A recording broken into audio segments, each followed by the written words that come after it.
اعوذ باللہ من الشیطان الرجیم بسم اللہ الرحمن الرحیم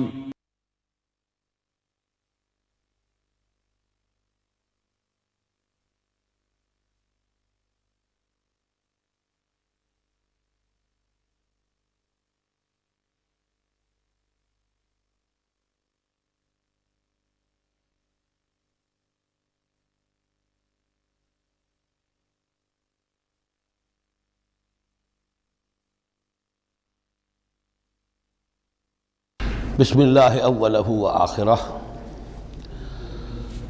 سورہ بقرہ کے ترجمے اور مختصر تشریح کے اختتام کے بعد اب ہمیں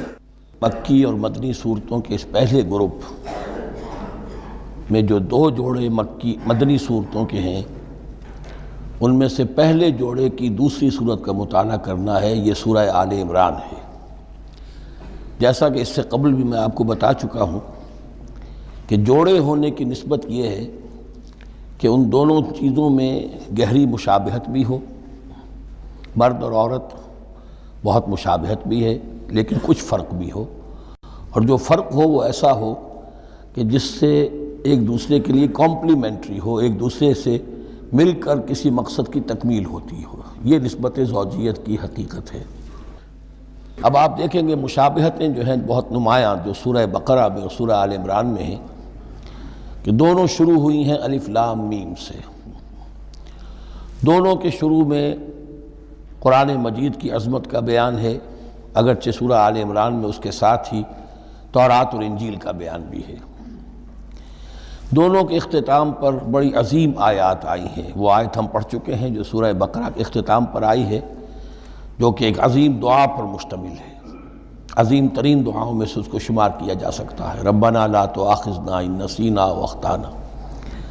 سورہ آل عمران کے آخری رکوع میں بھی ایک نہایت جامع دعا آئی ہے، وہ 3-4 آیتوں میں پھیلی ہوئی ہے اور بڑی جامع دعا ہے۔ پھر جیسے میں نے آپ کو بتایا کہ سورہ بقرہ میں بھی یہ سورۃ الامتین ہے، دو امتوں سے بحث کر رہی ہے، گفتگو کر رہی ہے، خطاب کر رہی ہے۔ یہی معاملہ سورہ آل عمران کا بھی ہے، لیکن یہ فرق ہے کہ سورہ بقرہ میں زیادہ گفتگو ہے یہود کے بارے میں، اور سورہ آل عمران میں زیادہ گفتگو ہے نصارہ کے بارے میں۔ تو گویا کہ اس طرح وہ تکمیل ہو رہی ہے کہ اہل کتاب کا جو ایک طبقہ تھا اور اہم تر طبقہ تھا یہود، دینی اعتبار سے ان کی اہمیت زیادہ تھی، چاہے تعداد میں وہ کم تھے اور کم ہیں، لیکن یہ کہ دینی اعتبار سے ان کی اہمیت زیادہ رہی ہے۔ دوسرا طبقہ ہے یہ عیسائیوں کا، لیکن یہ کہ ان کا تذکرہ وہاں بہت کم آیا، یہاں آپ کو اس سورہ آل عمران میں زیادہ خطاب ان سے ملے گا۔ پھر جیسے سورہ بقرہ کا پہلا نصف جو ہے وہ 18 رکوعوں پر اور 152 آیات پر مشتمل تھا، اور نصف ثانی جو ہے وہ 22 رکوعوں پر لیکن 134 آیات پر مشتمل تھا، تو تقریباً مساوی دو حصے تھے۔ وہی کیفیت آپ کو یہاں ملے گی، بلکہ یہاں وہ بتمام و کمال ہے، دونوں حصے بہت مساوی ہیں۔ کل 20 رکوع ہیں، 10 رکوع ایک نصف اول میں ہے، 10 رکوع نصف ثانی میں ہے۔ صرف ایک آیت کا فرق ہے کہ پہلے 10 رکوعوں میں 101 آیات ہیں اور دوسرے 10 رکوعوں میں 99 آیات ہیں۔ پھر جیسے وہاں 3 حصے ہیں نصف اول کے، ویسے ہی یہاں بھی 3 حصے ہیں نصف اول کے، لیکن یہاں رکوعوں کی تقسیم نہیں ہے بلکہ آیات کی ہے۔ پہلی 32 آیات میں تمہیدی کلام ہے، جیسے کہ 4 رکوع سورہ بقرہ کے، اگرچہ وہاں روح سخن ابتدا ہی سے یہود کی طرف ہو گیا تھا، یہاں روح سخن ابتدا ہی سے نصارہ کی طرف ہے، لیکن یہ کہ یہاں کی 32 آیات اسی طرح تمہیدی کلام پر مشتمل ہے جیسی کہ سورہ بقرہ کے 4 رکوع۔ پھر یہاں 31 آیات براہ راست خطاب ہے نصارہ سے، خاص طور پر حضرت عیسیٰ علیہ السلام کی ولادت کن حالات میں ہوئی، کیا ان کا مقام اور مرتبہ تھا، کیا ان کی اصل حیثیت تھی، پھر یہ کہ ان کے ساتھ کیا معاملہ ہوا۔ یہ حصہ نازل بھی ہوا ہے سن 9 ہجری میں، جو شامل یہاں کر دیا گیا ہے، حالانکہ اس سورہ مبارکہ کا اکثر و بیشتر حصہ جو ہے وہ سن 3 ہجری میں غزوہ احد کے بعد نازل ہوا ہے، لیکن یہ کہ یہ حصہ جو ہے 31 آیات پر مشتمل نازل ہوا سن 9 ہجری میں۔ نجران ایک بستی تھی عرب کے جنوب میں یمن کی طرف، اور وہاں عیسائی آباد تھے، تو وہاں کے عیسائیوں کے سردار اور ان کے جو بڑے لاٹ پادری تھے وہ کچھ 70 عیسائیوں کا ایک وفد لے کر آئے حضور کی خدمت میں مدینہ منورہ میں، بات سمجھنے سمجھانے کے لیے کہ آپ کس بات کی دعوت دے رہے ہیں، اور کئی دن مقیم رہے اور بات پوری سمجھ بھی لی، خاموش بھی ہو گئے، پھر بھی بات نہیں مانی تو حضور نے مباہلے کی دعوت دی، اس چیلنج کو قبول کیے بغیر وہاں سے چلے گئے۔ لیکن یہ کہ بہرحال انہوں نے جو ترتیب جس شدت کے ساتھ ہونی چاہیے تھی ان کی طرف سے وہ بھی نہیں کی، یہ شرافت کا انہوں نے مظاہرہ کیا۔ بہرحال یہ 9 رکوع، یہ جو 31 آیات ہیں سن 9 میں نازل ہوئیں۔ یہی نوٹ کر لیجئے کہ سورہ بقرہ کی بھی ایک بات میں بتانے سے میں بھول گیا اس وقت، کہ جو سود سے متعلق احکام ہیں، جو رکوع ہے، جو 38واں رکوع ہے سورہ بقرہ، یہ بھی تقریباً سن 9 میں نازل ہوا ہے۔ گویا کہ وہ مشابہت بھی موجود ہے کہ اگرچہ سورہ بقرہ کا اکثر و بیشتر حصہ غزوہ بدر سے قبل نازل ہوا، لیکن اس میں بھی کچھ آیات وہ ہیں جو سن 9 ہجری میں نازل ہوئی ہیں اور سود کے بارے میں آخری حکم ہے۔ اسی طریقے سے یہاں جو یہ نجران کے عیسائیوں سے خطاب کے لیے جو آیات نازل فرمائی گئیں، یہ سن 9 میں نازل کی گئیں، لیکن شامل ہے سورہ آل عمران میں، کہ جس کا اکثر و بیشتر حصہ سن 3 ہجری میں غزوہ احد کے بعد نازل ہوا ہے۔ پھر جیسے سورہ بقرہ کے نصف اول کا جو آخری تیسرا حصہ تھا، وہ 15واں، 16واں، 17واں، 18واں رکوع، اس میں یہ کہ حضرت ابراہیم کا ذکر تھا، خانہ کعبہ کا ذکر تھا، اسی طریقے سے وہی بات یہاں ملے گی آپ کو۔ اور یہاں اب اہل کتاب کو دعوت دی گئی ہے اسی انداز میں جیسے کہ وہاں 16ویں رکوع میں سورہ بقرہ کے دی گئی ہے۔ یہ تیسرا حصہ جو ہے نصف اول کا، یہ 38 آیات پر مشتمل ہے، بہت جامع آیات ہیں، بہت اہم آیات ہیں۔ اس کے بعد نصف ثانی شروع ہو جاتا ہے جس میں کہ یا ایھا الذین آمنوا، جیسے 19ویں رکوع سے شروع ہوا سورہ بقرہ میں، یا ایھا الذین آمنوا استعینوا بالصبر والصلاۃ ان اللہ مع الصابرین، یہاں اب یہ 11واں رکوع جو ہے وہ شروع ہوگا، یا ایھا الذین آمنوا اتقوا اللہ حق تقاتہ ولا تموتن الا وانتم مسلمون۔ یہ جو نصف ثانی کے 10 رکوع ہیں، ان کی تقسیم یہاں پر عمودی ہے، افقی نہیں ہے۔ پھر تقسیم کر سکتے ہیں، پہلے 2 رکوعوں میں زیادہ خطاب مسلمانوں سے ہے، اور پھر اگرچہ روئے سخن جو ہے پھر اہل کتاب کی طرف بھی ہے۔ پھر 6 رکوع مسلسل ہیں غزوہ احد کے حالات پر مشتمل، جو مسائل سامنے آئے ان پر تبصرہ، جو مسلمانوں سے غلطیاں ہوئیں ان پر گرفت، آئندہ کے لیے ہدایات۔ تو یہ پورے 60 آیات ہیں تقریباً، اور 6 رکوعوں پر پھیلی ہوئی ہیں۔ یہ سب کے سب یوں سمجھیے کہ قرآن مجید کا ایک مستقل باب ہے، چیپٹر ہے غزوہ احد، اس کا عنوان ہو سکتا ہے۔ لیکن قرآن میں اس طرح سے چیپٹر بنائے نہیں گئے ہیں، بلکہ یہ صورتیں ہیں کہ جو میں نے جیسا کہ ابتدا میں عرض کیا تھا تعارف قرآن کے ضمن میں، کہ یہ مجموعہ خطبات الہیہ ہے، ایک خطبہ نازل ہو رہا ہے اور اس کے اندر جو مضامین آ رہے ہیں، لیکن ان میں ربط اور ترتیب ہے۔ اس ربط اور ترتیب پر توجہ اب تک کم ہوئی ہے، لیکن اب اس دور میں قرآن حکیم کے علم و معرفت کا یہ پہلو بھی اب زیادہ نمایاں ہوا ہے کہ اس میں بڑا نظم ہے، نظام القرآن، اس کے اندر تنظیم ہے، اس میں آیات کا آپس میں ربط ہے، سورتوں کا سورتوں سے ربط ہے، اور ایسے ہی یہ جو ہے الٹب کلام نہیں ہے۔ پھر آخری 2 رکوع، وہ ان میں سے ایک تو جو ہے آخری رکوع وہ تو بہت ہی جامع ہے، اور اس میں وہ عظیم دعا بھی آئی ہے، اور فلسفہ ایمان کے بارے میں اہم ترین بحث ہے کہ جو اس مقام پر آئی ہے۔ اور اس طریقے سے، اور جو اس سے پہلے کا رکوع ہے 19واں رکوع، وہ بھی در حقیقت کنکلوڈنگ جس کو کہا جاتا ہے، سم اپ کرتے ہوئے پوری سورہ مبارکہ کے مضامین کو، بڑے جامع مضامین پر مشتمل ہے۔ تو اس طرح آپ دیکھیں گے، اور جگہ جگہ آپ دیکھیں گے کہ بعض اوقات تو الفاظ وہی آ رہے ہیں، وہی انداز ہے۔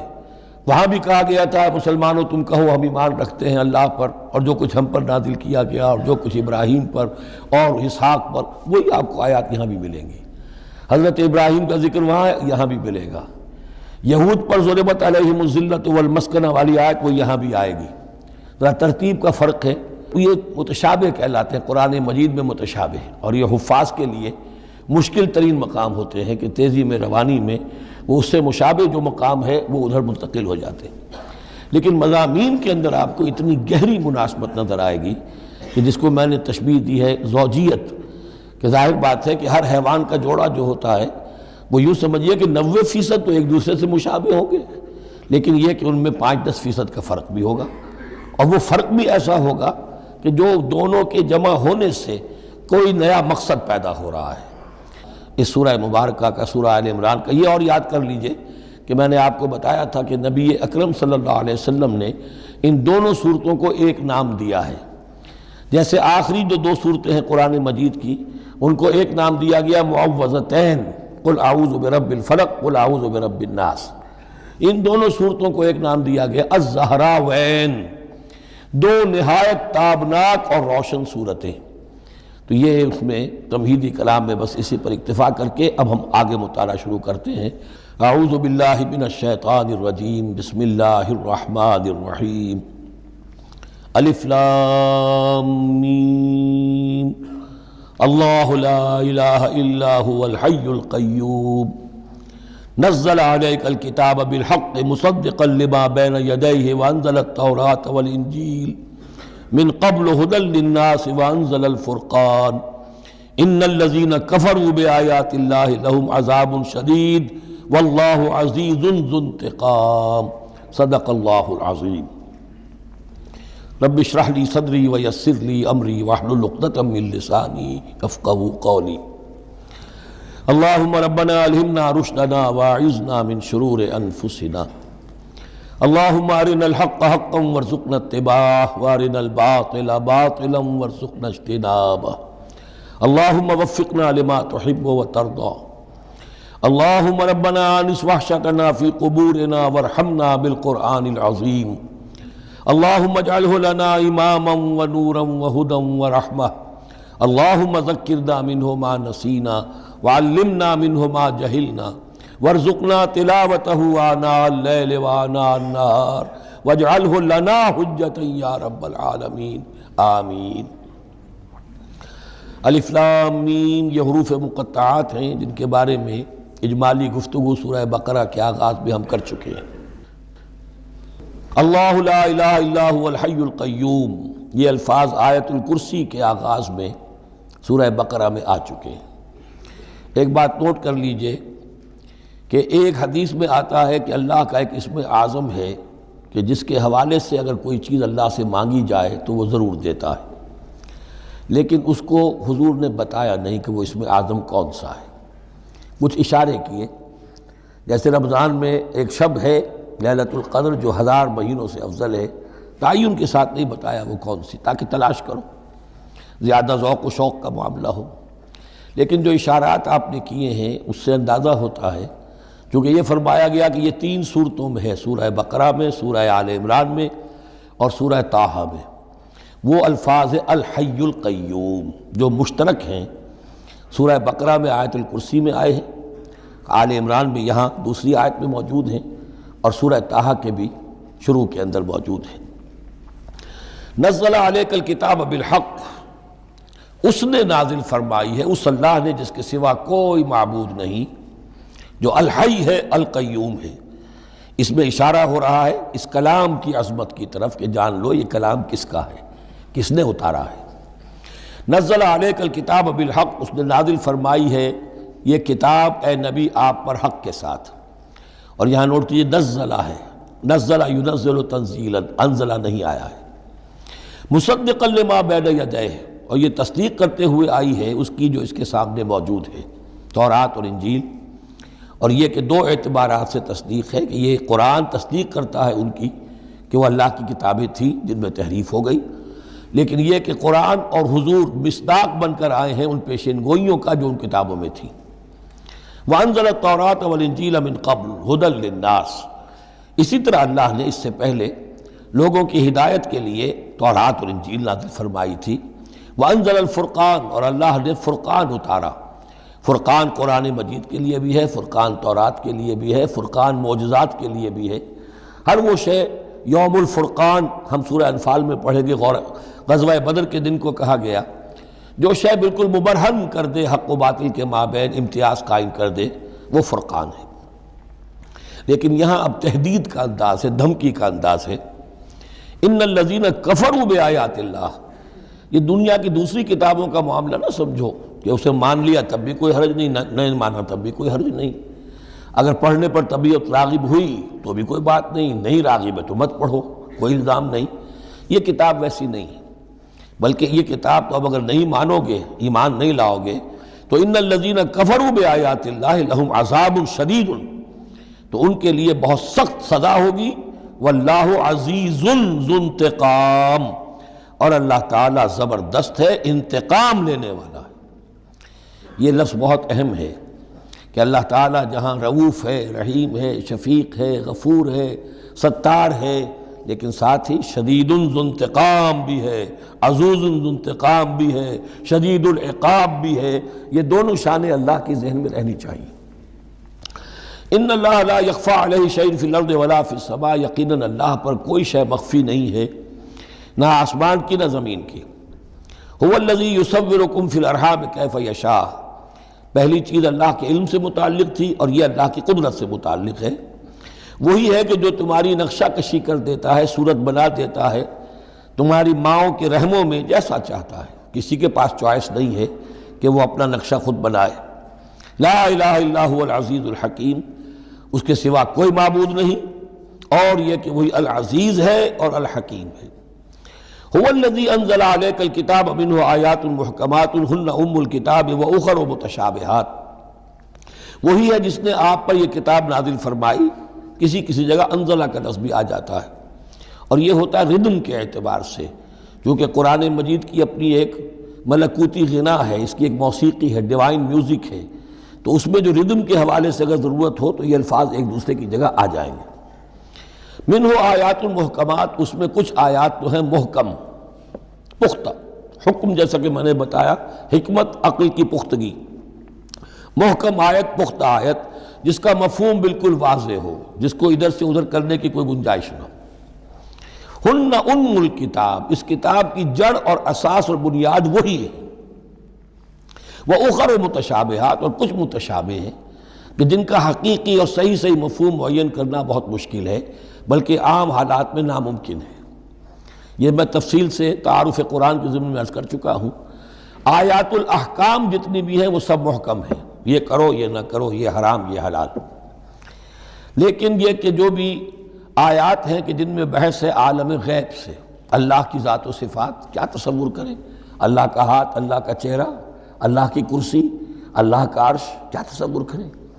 اسی طریقے سے فرشتے، عالم غیب کی شیئیں،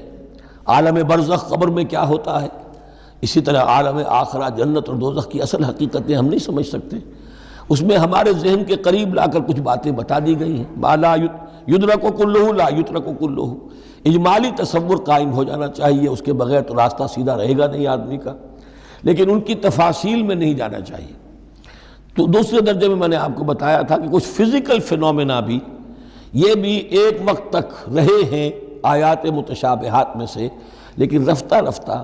جیسے یہ سائنس کا علم بڑھتا چلا جا رہا ہے، ان میں سے بہت سی چیزیں اب محکم ہو کر سامنے آ رہی ہیں۔ تو یہ گویا کہ شفٹنگ سینڈز کے مانند ہے کہ ان میں سے جو چیزیں، بہت سی چیزیں واضح ہو گئیں جو پہلے واضح نہیں تھیں، لیکن اب بھی بعض چیزیں ہیں، جیسے میں نے عرض کیا 7 آسمان سے کیا مراد ہے کہ جو واضح نہیں ہے ہم پر، لیکن ہمارا یقین ہے کہ انشاءاللہ وہ وقت آئے گا کہ انسان سمجھ لے گا کہ ہاں یہی بات صحیح تھی اور یہی تعبیر صحیح تھی۔ هو الذی انزل علیک الکتاب منہ آیات محکمات ہن ام الکتاب، یہ بہت اہم ہے۔ اصل جو ہے جڑ کتاب کی، اس لیے کہ کتاب کے بارے میں عرض کر چکا ہوں کہ وہ ہے مجموعہ احکام۔ کتاب جیسا کہ ہم نے سورہ بقرہ میں دیکھا، جہاں حکم آیا کتب علیکم کتب علیکم کتب علیکم، تو کتاب کی جڑ اور اساس جو ہے وہ وہی ہے۔ وَأُخَرُ مُتَشَابِهَاتٌ فَأَمَّا الَّذِينَ فِي قُلُوبِهِمْ زَيْغٌ، تو وہ لوگ جن کے دلوں میں کجی ہوتی ہے۔ اب وہ یہ ہے کہ وہ کوئی خاص بات نئی نکالنی ہے تاکہ اپنی ذہانت و فطانت کا جو ہے ڈنکا بجوایا جا سکے، یا کوئی اور فساد پیدا کرنا ہے، کوئی فتنہ پیدا کرنا ہے، ذہن ٹیڑھا ہو چکا ہے، اب اس ٹیڑھے ذہن کے لیے کوئی دلیل چاہیے قرآن سے، اب وہ متشابہات کے چکر میں لگیں گے، ان کے پیچھے پڑیں گے کہ کسی کے مفہوم کو میں اپنے من پسند مفہوم کی طرف موڑ سکوں۔ فَأَمَّا الَّذِينَ فِي قُلُوبِهِمْ زَيْغٌ فَيَتَّبِعُونَ مَا تَشَابَهَ مِنْهُ، تو وہ لوگ کہ جن کے دلوں میں کجی ہے وہ پیچھے لگتے ہیں ان کے کہ جو متشابہ ہیں ان میں سے، ابتغاء الفتنۃ، یا تو فتنہ اٹھانا چاہتے ہیں فتنے کی تلاش میں، وابتغاء تاویلہ، اور تلاش کرنے کے لیے کہ اس کی اصل حقیقت، اصل منشا، اصل مراد کیا ہے۔ یعنی یہ بھی ہو سکتا ہے کسی کا علمی ذوق ہی ایسا ہو جائے، اور یہ بھی ہو سکتا ہے کہ ایک شخص کی فطرت میں کجی ہو۔ وما یعلم تاویلہ الا اللہ، حالانکہ ان کا حقیقی مفہوم اللہ کے سوا کوئی نہیں جانتا۔ والراسخون فی العلم یقولون، اور جو لوگ علم میں راسخ ہیں، پختہ ہیں، جن کی جڑیں گہری ہو چکی ہیں علم میں، وہ کیا کہتے ہیں؟ یقولون آمنا بہ کل من عند ربنا، ہم ایمان لائے اس کتاب پر، قرآن پر، یہ کل کا کل ہمارے رب کی طرف سے ہے۔ جو بات صاف سمجھ میں آ گئی ہے اس پر عمل کریں گے، جو بات پوری طرح سمجھ میں نہیں آ رہی ہے انتظار کریں گے، لیکن یہ اجمالی یقین رکھیں گے کہ یہ ہے اللہ کی کتاب۔ آمنا بہ کل من عند ربنا وما یذکر الا اولو الالباب، لیکن یہ صحیح روش اور یہ نصیحت نہیں حاصل کر سکتے مگر وہی کہ جو ہوش مند ہے، عقل مند ہے۔ اور سب سے بڑی ہوش مندی یہ ہے کہ انسان اپنی عقل کی لیمیٹیشنز کو جان لے، میری عقل کی حدود کیا ہیں، عقل کہاں تک جا سکتی ہے۔ اگر انسان اپنی عقل کی حدود کو نہیں جانتا تو وہ پھر اولو الالباب میں سے نہیں ہے۔ عقل بڑی شے ہے لیکن یہ کہ اس کی حدود ہیں، ایک حد سے آگے یہ عقل تجاوز نہیں کر سکتی۔ گزر جا عقل سے آگے کہ یہ نور چراغ راہ ہے، منزل نہیں ہے۔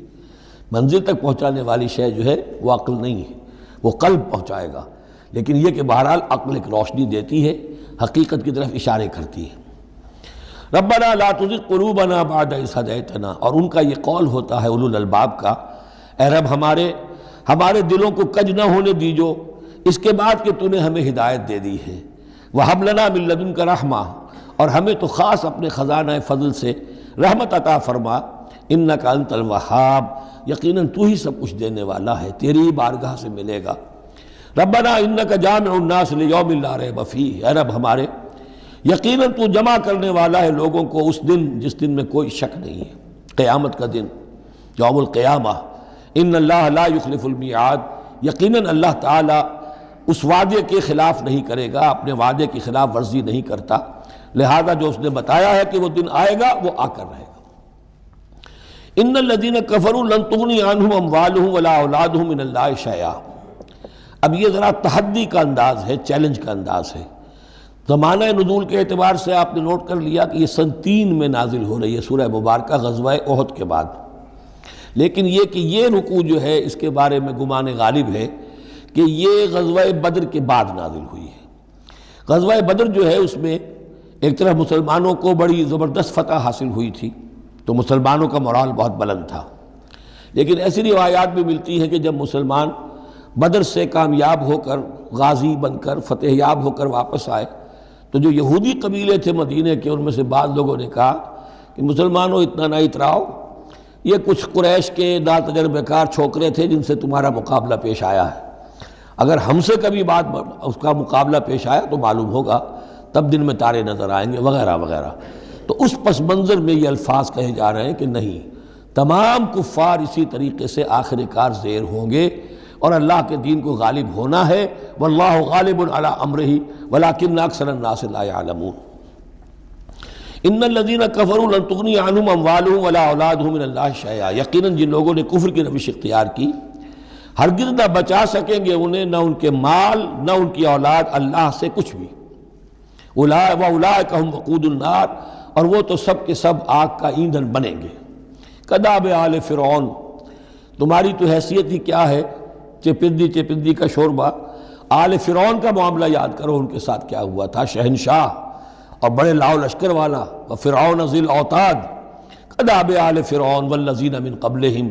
اور اسی پر کیا اس سے پہلے ثمود اور عاد جیسی قومیں زبردست جو ہیں اسی جزیرہ نماء عرب میں رہی ہیں، کذبوا بآیاتنا، انہوں نے بھی ہماری آیات کو جھٹلایا تھا، فاخذہم اللہ بذنوبہم، تو اللہ نے پکڑا ان کو ان گناہوں کی پاداش میں، واللہ شدید العقاب، اور اللہ سزا دینے میں بہت سخت ہے۔ قل للذین کفروا، اے نبی کہہ دیجئے ان لوگوں سے جو کفر کی روش اختیار کر رہے ہیں، ستغلبون وتحشرون الی جہنم، تم سب کے سب مغلوب ہو کر رہو گے، دنیا میں مغلوب ہوگے اور پھر جہنم کی طرف گھیر کر لے جائے جاؤ گے، وبئس المہاد، اور وہ بہت برا ٹھکانہ ہے۔ قد کان لکم آیۃ فی فئتین التقطا، تمہارے لیے ایک نشانی آ چکی ہے ان دو گروہوں میں جو آپس میں جنہوں نے جنگ کی، یعنی بدر کی جنگ ہوئی، اس میں ایک طرف مسلمان تھے ایک طرف مشرکین مکہ تھے، تمہارے لیے نشانی موجود ہے۔ قد کان لکم آیۃ فی فئتین التقطا فئۃ تقاتل فی سبیل اللہ، اس میں سے ایک جماعت وہ تھی، ایک گروہ وہ تھا جو اللہ کی راہ میں جنگ کر رہا تھا، وَأُخْرَىٰ کَافِرَةٌ، اور دوسرا گروہ جو ہے وہ کافر تھا، يَرَوْنَهُمْ مِثْلَيْهِمْ رَأْيَ الْعَيْنِ، وہ دیکھ رہے تھے اپنی آنکھوں سے کہ ان سے دگنے ہیں۔ اب اس کے کئی معنی کیے گئے ہیں، ایک یہ بھی ہے کہ مسلمانوں کو تو کھلا نظر آ رہا تھا کہ ہم سے دگنی فوج ہے، بلکہ 3 گنی تھی۔ بعض روایات میں ایسا بھی آتا ہے کہ اللہ تعالیٰ نے کفار پہ ایسا رعب طاری کر دیا تھا غزوہ بدر میں کہ انہیں نظر یہ آ رہا تھا کہ مسلمان ہم سے دگنے ہیں۔ تو ایسا ہو جاتا ہے، انسان کی سماعت اور بصارت پر ایسا اثر ہو جائے، تو اللہ تعالیٰ نے یہ کیا، وہ بھی بعض روایات ہیں۔ واللہ یؤید بنصرہ من یشاء، اور اللہ تائید فرماتا ہے اپنی نصرت سے جس کی چاہتا ہے۔ ان فی ذلک لعبرۃ، اس میں یقیناً ایک عبرت ہے، سبق آموزی ہے، لأولی الابصار، لیکن یہ عبرت اور سبق آموزی صرف ان کے لیے ہوتی ہے کہ جو آنکھیں رکھتے ہوں، جن کے اندر جو ہے دیکھنے کی صلاحیت موجود ہو۔ اب یہ آج بڑی اہم آ رہی ہے فطرت انسانی کے اعتبار سے۔ ظاہر بات ہے کہ چونکہ یہاں خاص طور پر میں نے عرض کیا تھا کہ یہود کی طرف ایک جو ہے وہ ایک روح سخن موجود ہے اہل کتاب کی طرف، اور اس واقعے کے اندر تو خاص طور پر جن لوگوں کے اندر کہ یہ دنیا کی محبت زیادہ شدید ہوتی ہے، تو اس کا ایک اثر بتا رہے ہیں کہ یہ واقعتاً اللہ نے فطرت انسانی میں رکھی ہے، اس لیے کہ یہ دنیا جو ہے اسے اللہ نے چلانا ہے، اس کی رونقیں رکھنی ہے جب تک اس کی مرضی ہے، قیامت تک تو اسے آباد رکھنا ہے۔ اولاد پیدا ہوگی تو دنیا قائم رہے گی، نسل چلے گی، مرد اور عورت کی ایک دوسرے کے ساتھ کشش ہوگی تو اولاد پیدا ہوگی، اور یہ تمام چیزیں جو ہیں، دولت کی کوئی طلب ہوگی تو آدمی محنت کرے گا، مشقت کرے گا، کمائے گا۔ تو اس لیے یہ چیزیں فطرت انسانی میں ہیں، یہ بیسک اینیمل انسٹنکٹس ہیں۔ بس ضرورت اس بات کی ہوتی ہے کہ ان انسٹنکٹس کو دبا کر رکھا جائے، اللہ کی محبت، اللہ کی شریعت کو اس سے بالا تر رکھا جائے، بس یہ نہیں ہے کہ ان کو ختم کر دیا جائے۔ سیلف اینیہیلیشن اسلام میں نہیں ہے، یہ رہبانیت ہے کہ اپنے نفس کو کچل دو، ختم کر دو، نہیں، سیلف کنٹرول، اپنے آپ کو کنٹرول میں رکھو۔ یہ منہ زور گھوڑا ہے نفس انسانی کا، لیکن جتنا طاقتور گھوڑا ہوگا اتنا ہی آپ کے لیے تیز دوڑنا جو ہے وہ آسان ہوگا، لیکن جتنا منہ زور اور طاقتور گھوڑا ہے اتنا ہی اسے قابو میں رکھنے کی ضرورت بھی ہے، ورنہ اگر اس کے رحم و کرم پر سوار آ گیا تو جہاں چاہے گا پٹخنی دے دے گا۔ تو اس اعتبار سے سیلف کنٹرول ہو، گھوڑا پورا قابو میں ہو۔ البتہ یہ ہے کہ سیلف کو، اپنے نفس کو، اس کو کچل ڈالنا، سیلف اینیہیلیشن، یہ اسلام میں نہیں۔ زین للناس حب الشہوات من النساء، مزین کر دی گئی ہے لوگوں کے لیے ایک تو محبت جو ہے، شہوت کی محبت خواتین کے بارے میں۔ اب دیکھیے یہاں بھی قرآن مجید گویا کہ ایک طرح سے تائید کر رہا ہے فرائڈ کی۔ اس کے نزدیک سب سے پورٹنٹ فیکٹر جو ہے، سب سے پورٹنٹ جو موٹیو ہے انسان کا، وہ سیکس ہے، اور یہاں بھی اللہ تعالیٰ نے سب سے پہلے اسی کا ذکر کیا ہے۔ اگرچہ میرے نزدیک ضروری نہیں ہے، اس لیے کہ دوسری جگہوں پر پیٹ جو ہے، معاشی ضرورت یہ اس سے بھی سخت ہو جاتی ہے، لیکن یہ کہ واقعتاً یہ حضور نے بھی فرمایا ہے صلی اللہ علیہ وسلم، ما ترکت بعدی فتنۃ اضر علی الرجال من النساء، میرے بعد اب مردوں کے لیے عورتوں کے فتنے سے بڑا فتنہ اور کوئی نہیں ہے۔ ان کی محبت جو ہے وہ انسان کو کہاں سے کہاں لے جاتی ہے۔ بلعام بن باورہ یہود کے اندر ایک بہت بڑا عالم اور فاضل شخص تھا، ایک عورت کے چکر میں آ کر اور وہ شیطان کا پیرو بن گیا۔ وہ قصہ آئے گا سورہ اعراف کے اندر۔ تو واقعہ یہ ہے، لیکن ایک فطرت کے اندر ہے تو صحیح، محبت تو ہے۔ زین للناس حب الشہوات من النساء والبنین، اور بیٹے انسان کو بہت پسند ہیں، بیٹے ہوں، اس کا نام چلتا رہے، بڑھاپے کا سہارا بنے۔ والقناطیر المقنطرۃ من الذهب والفضہ، اور یہ کہ خزانے ہوں جمع کیے ہوئے سونے کے اور چاندی کے۔ والخیل المسومۃ،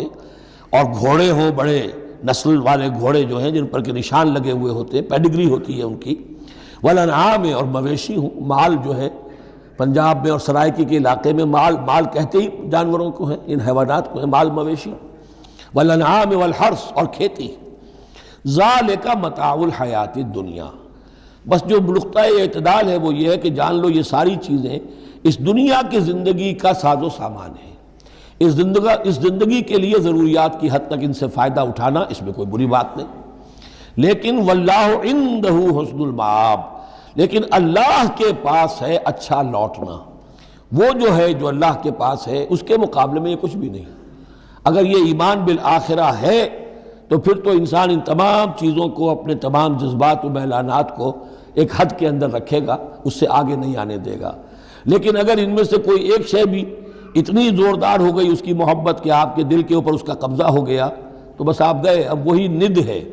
وہی اب آپ کا معبود ہے، چاہے وہ دولت ہو، چاہے وہ کوئی اور شے ہو، وہ اب آپ کا معبود بن جائے گی۔ قُلْ أَنَبِّئُكُمْ بِخَيْرٍ مِّن ذَلِكُمْ،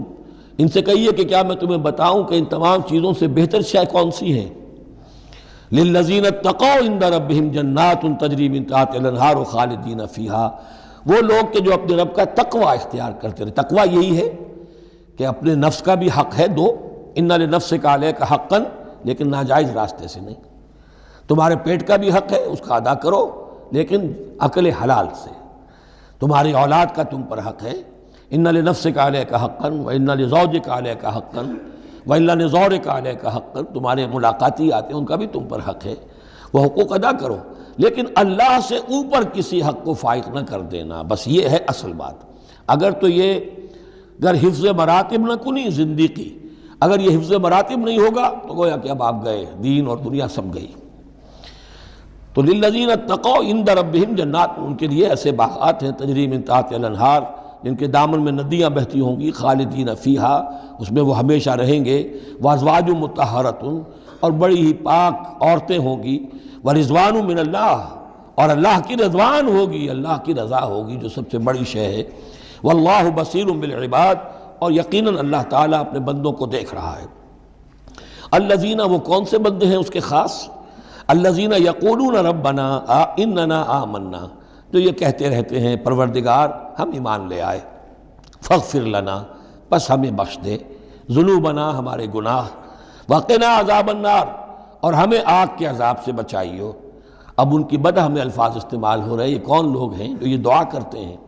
ان کے یہ اوصاف ہیں، اور اس میں گویا کہ تلقین ہے، اگر اللہ سے یہ دعا کرنا چاہتے ہو کہ اللہ تمہیں تمہارے گناہ بخش دے اور تمہیں جہنم کے عذاب سے بچائے، تو یہ اوصاف اپنے اندر پیدا کرو۔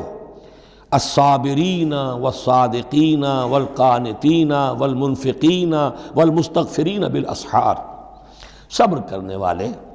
اور راست باز۔ راست بازی میں راست گوئی بھی ہے،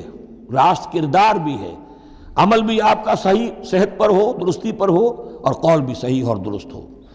والقانتین، فرما بردار، والمنفقین، اللہ کی راہ میں خرچ کرنے والے، والمستغفرین بالاسحار،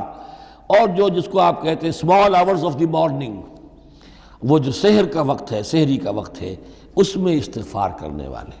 ایک تو نمازیں ہیں جو 5 نمازیں ہیں، لیکن خاص وہ وقت جو ہے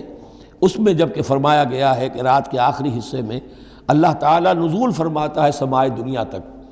اور پھر ایک ندا ہوتی ہے، حل من مستغفر فاغفر لہ، حل من سائل فاعطیہ، ہے کوئی استغفار کرنے والا کہ میں اسے معاف کر دوں، ہے کوئی کچھ مانگنے والا کہ میں اسے عطا کر دوں۔ ہم تو مائل بکرم ہے، کوئی سائل ہی نہیں، راہ دکھلائیں کسے، رہرو منزل ہی نہیں۔ شاہد اللہ انہ لا الہ الا هو والملائکۃ واولو العلم قائما بالقسط، اللہ خود گواہ ہے کہ اس کے سوا کوئی معبود نہیں، سب سے بڑی گواہی تو اللہ کی ہے، والملائکۃ، اور سارے فرشتے گواہ ہیں، واولو العلم،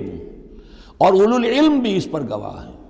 یہ اولو العلم جو ہے، اولو الالباب، اولو العلم الذین یعقلون، یہ وہ لوگ ہیں کہ جو ان کائناتی آیات کے حوالے سے اللہ کو پہچان لیتے ہیں اور اس کو مان لیتے ہیں کہ وہی معبود برحق ہے۔ جو ہم نے 20ویں رکوع کی پہلی آیت پڑھی تھی سورہ بقرہ کی، ان فی خلق السماوات والارض واختلاف اللیل والنہار والفلک التی تجری فی البحر بما ینفع الناس، اور یہ تمام بہت سے فینومینا آف دی نیچر بیان کر کے لآیات لقوم یعقلون، تو جو یعقلون ہیں، جو اولو الالباب ہیں، اولو العلم ہیں، وہ بھی گواہ ہیں کہ اللہ کے سوا کوئی معبود نہیں۔ لیکن یہاں جو اہم ترین لفظ ہے وہ اب آ رہے ہیں، قائما بالقسط، وہ قسط اور عدل کا قائم کرنے والا ہے۔ وہ جو میں نے کل عرض کیا تھا کہ ہم بھی سمجھتے ہیں کہ اللہ عدل قائم کرتا ہے اور عدل کرے گا، البتہ یہ کہ اہل سنت کے نزدیک یہ کہنا جو ہے سوء ادب ہے کہ اللہ پر عدل کرنا واجب ہے، اللہ پر کسی شے کا وجوب نہیں، لیکن اللہ کو عدل پسند ہے، اللہ کو واللہ یحب المقسطین،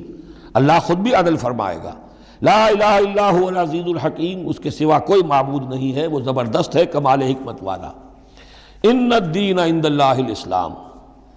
دین تو اللہ کے نزدیک پسندیدہ اور اللہ تعالیٰ کے ہاں منظور شدہ دین ایک ہی ہے، اور وہ الاسلام ہے۔ یہ صورت اس اعتبار سے، اور یہ بھی سورہ بقرہ اور سورہ آل عمران کے حوالے سے آپ سمجھ لیجئے، سورہ بقرہ میں ایمان پر زیادہ زور ہے۔ آمن الرسول بما انزل الیہ من ربہ، ایمانیات، شروع میں بھی ایمانیات، درمیان میں آیا بر میں ایمانیات۔ اس سورہ مبارکہ میں اسلام پر زیادہ زور ہے۔ اب ان دونوں میں بھی ایک نسبت ہے خاص، جس کو بے تفصیل میں جانے کا موقع نہیں ہے۔ ان الدین عند اللہ الاسلام، آگے چل کر آیت آئے گی وَمَن يَبْتَغِ غَيْرَ الْإِسْلَامِ دِينًا فَلَن يُقْبَلَ مِنْهُ، اگر کوئی شخص اسلام کے سوا کسی دین کو قبول کرے گا، وہ اس کی جانب اللہ کے ہاں منظور نہیں ہوگا۔ وَمَا اخْتَلَفَ الَّذِينَ أُوتُوا الْكِتَابَ إِلَّا مِن بَعْدِ مَا جَاءَهُمُ الْعِلْمُ بَغْيًا بَيْنَهُمْ، یہ اسلام ہمیشہ سے چلا آ رہا ہے، حضرت آدم سے اسلام چلا آ رہا ہے۔ یہ وہی آیات جو تھی، آیت الاختلاف، اس کا گویا کہ خلاصہ آ گیا۔ اور جن لوگوں نے اختلاف کیا ہے، یہ پگڈنڈیاں نکالی ہیں، غلط راستوں پر مڑ گئے ہیں، تو یہ اس کے بعد کہ ان کے پاس علم آ چکا تھا، اور اصل سبب بغیم بینہم، ضدم ضدہ، دی ارج ٹو ڈومینیٹ۔ ومن یکفر بآیات اللہ، اور جو کوئی اللہ کی آیات کا انکار کرتا ہے، فإن اللہ سریع الحساب، تو اللہ تعالیٰ کو حساب لیتے دیر نہیں لگے گی، وہ بڑی تیزی کے ساتھ حساب لے لے گا۔ فإن حاجوک، پھر اے نبی اگر یہ آپ سے محاجہ کرتے ہیں، حجت بازی کرتے ہیں، دلیل بازی کرتے ہیں، مناظرے کرتے ہیں، فقل، تو آپ تو آخری بات کہہ دیجئے دو ٹوک، فقل اسلمت وجہی للہ ومن اتبعنی، دیکھو بھائی میں نے تو اپنا چہرہ اللہ کے سامنے جھکا دیا ہے، اور انہوں نے بھی جو میرا اتباع کر رہے ہیں، ہم نے ایک راستہ اختیار کر لیا، لکم دینکم ولی دین، ہمارا یہ راستہ، تم جدھر جانا چاہتے ہو جاؤ، جس پگڈنڈی پر مڑنا چاہتے ہو چلے جاؤ، جس کھائی میں گرنا چاہتے ہو جاؤ، دفع ہو جاؤ۔ فقل اسلمت وجہی للہ ومن اتبعنی وقل للذین اوتوا الکتاب والامیین، اور اے نبی کہہ دیجئے ان دونوں سے، ان سے بھی کہ جنہیں کتاب دی گئی تھی پہلے، یعنی یہود اور نصارہ، والامیین، اور ان سے بھی کہہ دیجئے کہ جو مشرکین عرب ہیں ابھی بقیہ عرب میں، اسلمتم، تم بھی اسلام لاتے ہو یا نہیں، تابع ہوتے ہو کہ نہیں، اللہ کے سپرد اپنے آپ کو کرتے ہو کہ نہیں، فَإِنْ أَسْلَمُوا فَقَدِ اهْتَدَوْا، اگر وہ بھی اسی طریقے سے اسلام لے آئیں تو ہدایت پر ہو جائیں گے۔ وَإِنْ تَوَلَّوْا فَإِنَّمَا عَلَيْكَ الْبَلَاغُ، پھر اگر وہ رخ پھیر لیں، منہ موڑ لیں، تو اے نبی آپ پر کوئی ذمہ داری نہیں ہے سوائے پہنچا دینے کی۔ اعلیٰ کو یہاں پھر پہچان، انما علیک البلاغ، آپ کے ذمہ ہے پہنچا دینا، آپ نے ہمارا پیغام پہنچا دیا، ہماری دعوت ان تک پہنچا دی، ہماری آیات انہیں پڑھ کر سنا دی، اب آگے چوائس ان کا ہے، آپ پر ذمہ داری نہیں ہے کہ یہ لوگ ایمان کیوں نہیں لائے۔ وَلَا تُسْأَلُوا عَنْ أَصْحَابِ الْجَحِيمِ، یہ سورہ بقرہ میں ہم پڑھائے ہیں۔ وَاللَّهُ بَصِيرٌ بِالْعِبَادِ، باقی اللہ تعالیٰ اپنے بندوں کو دیکھ رہا ہے، وہ ان سے حساب کتاب کر لے گا، وہ معاملہ اس کا ان سے نبٹ لے گا، آپ کے ذمہ جو فرض تھا آپ اس فرض کو ادا کرتے رہیے۔ ان الذین یکفرون بآیات اللہ ویقتلون النبیین بغیر حق، یقیناً وہ لوگ جو اللہ کی آیات کا کفر کرتے ہیں اور انبیاء کو قتل کرتے رہے ہیں ناحق، ویقتلون الذین یامرون بالقسط من الناس، اور قتل کرتے رہے ہیں یا قتل کرتے ہیں ان لوگوں کو انسانوں میں سے جو عدل کا حکم دیتے ہیں، اس لیے کہ انصاف کی بات تو پسند نہیں ہوتی کسی کو، سچی بات الحق مرن، تو بہت سے مواقع پر ایسا ہوتا ہے کہ حق گوئی کی پاداش میں کوئی حق گو انسان جو ہے اسے اپنی جان سے ہاتھ دھونے پڑتے ہیں، تو یہاں پھر دیکھیے قسط کا معاملہ آیا ہے، عدل، اللہ قائم بالقسط ہے، اور اللہ کے محبوب بندے وہی ہیں کہ جو انبیاء کے علاوہ وہ لوگ کہ جو عدل کا حکم دیں، انصاف کا ڈنکا بجانے کی کوشش کریں، تو فرمایا وَيَقْتُلُونَ الَّذِينَ يَأْمُرُونَ بِالْقِسْطِ مِنَ النَّاسِ، تو ایسے لوگ جنہیں کہ جو کہ ایسے لوگوں کو قتل کریں فَبَشِّرْهُمْ بِعَذَابٍ أَلِيمٍ، تو اے نبی انہیں بشارت سنا دیجئے دردناک عذاب کی۔ اس میں ایک طنز ہے، بشارت، عذاب کی بشارت، یہ طنزیہ کلام ہے۔ اولئک الذین حبطت اعمالہم فی الدنیا والآخرہ، یہ وہ لوگ ہیں کہ جن کے تمام اعمال دنیا اور آخرت میں حبط ہو گئے۔ قریش کو یہ زوم تھا کہ ہم خادم کعبہ ہیں اور ہمارے پاس جو ہے یہ لوگ آتے ہیں، حج کرتے ہیں، ہم ان کی دعوت کرتے ہیں، کھانا کھلاتے ہیں، پانی پلاتے ہیں، سقایا ہے، تو ہماری اتنی خدمتیں ہیں، اللہ تعالیٰ کے ہاں جو ہے ہمیں بہرحال ان خدمتوں کے حساب میں ہمیں بخش دیا جائے گا۔ فرمایا وہ سارے اعمال حبط ہو جائیں گے اگر وہ شکل نہیں ہے۔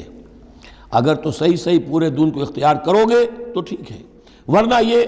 کہ اولئک الذین حبطت اعمالہم فی الدنیا والآخرہ، بڑے سے بڑے چیریٹی کے کام کیے ہوں، چیریٹیبل انسٹیٹیوشنز قائم کر دی ہوں، کوئی حیثیت نہیں رکھتی اللہ کے نگاہ میں۔ وما لہم من ناصرین، اور ان کا پھر کوئی مددگار نہیں ہوگا۔ الم تر الی الذین اوتوا نصیبا من الکتاب، کیا تم نے غور نہیں کیا ان لوگوں کی حالت پر جنہیں کتاب کا ایک حصہ دیا گیا تھا؟ اوتو مجہول کا صیغہ، یہ جیسا کہ میں نے عرض کیا جہاں کوئی مذمت کا پہلو ہوتا ہے تو اس میں یہ مجہول کا صیغہ آتا ہے۔ جنہیں کتاب کا ایک حصہ دیا گیا تھا، یدعون الی کتاب اللہ لیحکم بینہم، اب انہیں بلایا جاتا ہے اللہ کی کتاب کی طرف کہ وہ ان کے مابین فیصلہ کرے۔ ثم یتولی فریق منہم وہم معرضون، پھر ان میں سے ایک گروہ جو ہے پیٹھ موڑ لیتا ہے اعراض کرتے ہوئے، یعنی یہ کہ مانتے بھی ہیں کتاب کو لیکن اس کے فیصلے کو تسلیم کرنے کے لیے تیار نہیں۔ ذالک بانہم قالوا لن تمسنا النار الا ایاما معدودات، یہ مضمون آ چکا ہے سورہ بقرہ میں۔ یہ کیوں ڈھٹائی ہو رہی ہے کہ مانتے بھی ہیں اور پھر عمل نہیں کر رہے؟ انہیں بتایا جاتا تم اس کتاب پر ایمان رکھتے، اس میں یہ لکھا ہے یہ سود حرام ہے، کیا کر رہے ہو، یہ شے حرام ہے، کس کام میں لگے ہوئے ہو؟ لیکن نہیں، کیوں اڑ جاتا ہے انسان؟ اس کی تشخیص کر دی۔ ذالک بانہم قالوا، یہ اس وجہ سے ہے کہ انہوں نے یہ عقیدہ گھڑ لیا ہے کہ لن تمسنا النار الا ایاما معدودات، ہمیں تو چھو ہی نہیں سکتی آگ جہنم کی مگر گنتی کے چند دن۔ جب یہ عقیدہ ہے تو پھر کاہے کو انسان دنیا کا نقصان برداشت کرے؟ بابر میں عیش کوش کے عالم دوبارہ نیست، حلال سے حرام سے جائز سے ناجائز سے جو بھی عیش حاصل کیا جا سکتا کرنا چاہیے، بخش تو دیا ہی جانا ہے۔ یہ عقیدہ ہے کہ جو در حقیقت ایمان بالآخرت کی نفی کر دیتا ہے۔ وَغَرَّهُمْ فِي دِينِهِمْ مَا كَانُوا يَفْتَرُونَ، اور انہیں دھوکے میں مبتلا کر دیا ہے ان کے دین نے، ان چیزوں نے دین کے معاملے میں دھوکے میں ڈال دیا جو انہوں نے افترا کر لیے، گھڑ لیے۔ اللہ نے تو کوئی ضمانت نہیں دی تھی، نہ لاؤ تورات لاؤ انجیل لاؤ، کہیں ضمانت نہیں ہے، یہ تو تمہارا من گھڑت عقیدہ ہے، اور اسی کی وجہ سے دین کے اندر تم اب بد دین یا بے دین ہو گئے ہو۔ فَكَيْفَ إِذَا جَمَعْنَاهُمْ لِيَوْمٍ لَا رَيْبَ فِيهِ، تو کیا حال ہوگا اس دن، اس وقت تو یہ بڑھ چڑھ کر باتیں بنا رہے ہیں، زبان درازیاں کر رہے ہیں، کیا ہوگا اس دن جب کہ ہم انہیں جمع کریں گے لِيَوْمٍ لَا رَيْبَ فِيهِ، اس دن جس دن کے بارے میں کوئی شک نہیں۔ وَوُفِّيَتْ كُلُّ نَفْسٍ مَا كَسَبَتْ، اور پھر ہر ذی نفس کو، ہر جان کو، ہر انسان کو پورا دے دیا جائے گا جو کچھ اس نے کمائی کی ہوگی، وَهُمْ لَا يُظْلَمُونَ، اور ان پر کوئی زیادتی نہیں ہوگی۔ اب اس کے بعد پھر ایک بڑی عظیم دعا آ رہی ہے۔ اس سورہ مبارکہ میں دعائیں بہت ہیں، یہ بھی بہت عظیم دعا ہے، اور یہ تو باقاعدہ تلقین کر کے کہا گیا ہے۔ کہیں تو ایسا ہوتا ہے لوگ ایسے دعا کرتے ہیں، یہاں ہے قل اللہم مالک الملک، کہو اے اللہ جو تمام بادشاہت کا مالک ہے، مالک الملک ہے، کل ملک اس کے اختیار میں ہے، تؤتی الملک من تشاء، تو حکومت اور اختیار دیتا ہے جس کو چاہتا ہے، وتنزع الملک ممن تشاء، اور سلطنت چھین لیتا ہے جس سے چاہتا ہے، وتعز من تشاء، اور تو عزت دیتا ہے جس کو چاہتا ہے، وتذل من تشاء، اور تو ذلیل کر دیتا ہے جس کو چاہے۔ بیدک الخیر، تیرے ہاتھ میں سب خوبی ہے، اس کے دونوں معنی ہیں،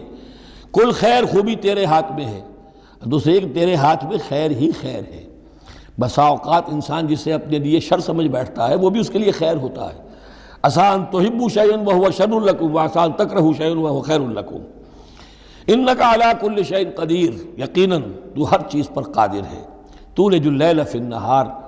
تو رات کو لے آتا ہے دن میں پرو کر، وتولج النہار فی اللیل، اور پھر دن کو نکال لاتا ہے رات میں سے پرو کر، وتخرج الحی من المیت، اور تو نکالتا ہے زندہ کو مردہ سے، وتخرج المیت من الحی، اور تو نکالتا ہے مردہ کو زندہ سے۔ اس کی بہترین مثال مرغی اور انڈا، مرغی میں جان نہیں ہے لیکن اسی میں سے چوزہ برآمد ہوتا ہے، زندہ ہے، اور وہ مرغی جو ہے وہی انڈا دے رہی ہے، تو گویا کہ اللہ تعالیٰ کے ہاں وہ چیز چل رہی ہے، تخرج الحی من المیت وتخرج المیت من الحی، وترزق من تشاء بغیر حساب، اور تو دیتا ہے جس کو چاہتا ہے بے حد و حساب۔ لا يتخذ المؤمنون الکافرین اولیاء من دون المؤمنین، اہل ایمان نہ بنائیں اپنے دوست کافروں کو، اولیاء ایسا دوست جو قلبی دوست ہو، جو رازدار بھی ہو جاتے ہیں، پشت پناہ بھی ایک دوسرے کے سمجھے جاتے ہیں، یہ تعلق کفار کے ساتھ اختیار کرنے کی اجازت نہیں ہے۔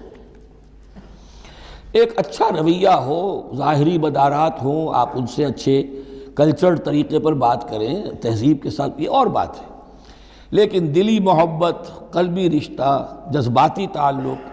ان کی ایک ایسے باہمی مدد کا ایک رشتہ قائم کر لینا،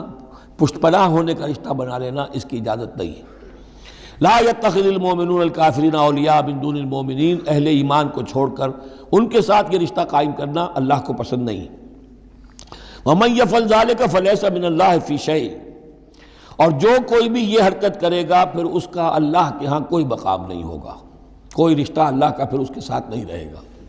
اللہ کے دشمنوں کے ساتھ تمہاری دوستی ہے تو ظاہر بات ہے کہ پھر اللہ کے ساتھ تمہارا کوئی تعلق نہیں رہا۔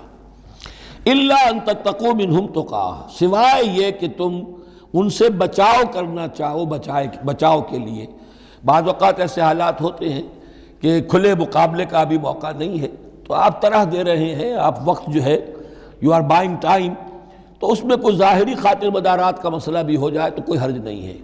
لیکن یہ کہ مستقل واقعی قلبی محبت قائم کر لینا یہ جائز نہیں ہے۔ ویسے یہ کہ اسی پھر آیت کے اسی الفاظ کو ہمارے ہاں اہل تشیع نے تقیہ کی جڑ بنا دیا ہے، لیکن انہوں نے اسے پہنچا دیا اس حد تک کہ جھوٹ بھی بولو، اپنے عقائد بھی چھپا لو، اور اس کے لیے دلیل یہاں سے لاتے ہیں، لیکن یہ بالکل ایک دوسری شکل ہے کہ یہ صرف ایک ظاہری مدارات کی حد تک، ایک حد تک، یہ نہیں کہ آپ جھوٹ بولنے پر آ جائیں اور آپ ایک چیز کو چھپانے پر آ جائیں، بس یہ ہے کہ آپ اس وقت تک جیسے ہم پڑھ چکے ہیں سورہ بقرہ میں کہ اگرچہ یہ یہودی جو ہیں ان کے دلوں کے اندر آگ بھری ہوئی ہے تمہارے خلاف، لیکن یہ فَاصْفَحُوا فَاعْفُوا وَاصْفَحُوا، ابھی ذرا درگزر کرتے رہو، ابھی فوری طور پر ان کے ساتھ جو ہے معاملہ کوئی مقابلے وغیرہ کا شروع کرنا مناسب نہیں ہے۔ اس حد تک مصلحت بینی تو صحیح ہے، لیکن یہ نہیں کہ جھوٹ بولا جائے معاذ اللہ۔ وَيُحَذِّرُكُمُ اللَّهُ نَفْسَهُ، اور اس میں بھی اب اور نرمی کر دی، اللہ تمہیں ڈراتا ہے اپنے آپ سے، اللہ سے ڈرو، یعنی کسی اور سے ڈر کر خواہ صرف خاطر مدارات کر لینا بھی صحیح نہیں ہے، لیکن یہ کہ بہرحال ضرورت ہے، کسی وقت مصلحت ہے تو کرو، لیکن یہ کہ اصل تمہارے دل میں خوف اللہ کا رہنا چاہیے۔ وَإِلَى اللَّهِ الْمَصِيرُ، اور اللہ ہی کی طرف تمہیں لوٹ جانا ہے۔ قُلْ إِن تُخْفُوا مَا فِي صُدُورِكُمْ وَتُبْدُوهُ يَعْلَمُ اللَّهُ، یہ پھر وہی آیت آ گئی ہے جو سورہ بقرہ کے آخر میں آئی تھی، لِلَّهِ مَا فِي السَّمَاوَاتِ وَمَا فِي الْأَرْضِ وَإِن تُبْدُوا مَا فِي أَنفُسِكُمْ أَوْ تُخْفُوهُ يُحَاسِبْكُم بِهِ اللَّهُ، یہاں فرمایا قُلْ إِن تُخْفُوا مَا فِي صُدُورِكُمْ، کہہ دیجئے کہ اگر تم چھپاؤ جو کچھ کہ تمہارے سینوں میں ہے، او تبدوه، یا تم اسے ظاہر کر دو، یعلمہ اللہ، اللہ تعالیٰ اس کو جانتا ہے۔ تمہارے ظاہر کرنے چھپانے سے اللہ سے کوئی تعلق نہیں ہے، ایک دوسرے سے چھپا سکتے ہو، ظاہر کر سکتے ہو، اللہ سے نہیں۔ وَيَعْلَمُ مَا فِي السَّمَاوَاتِ وَمَا فِي الْأَرْضِ،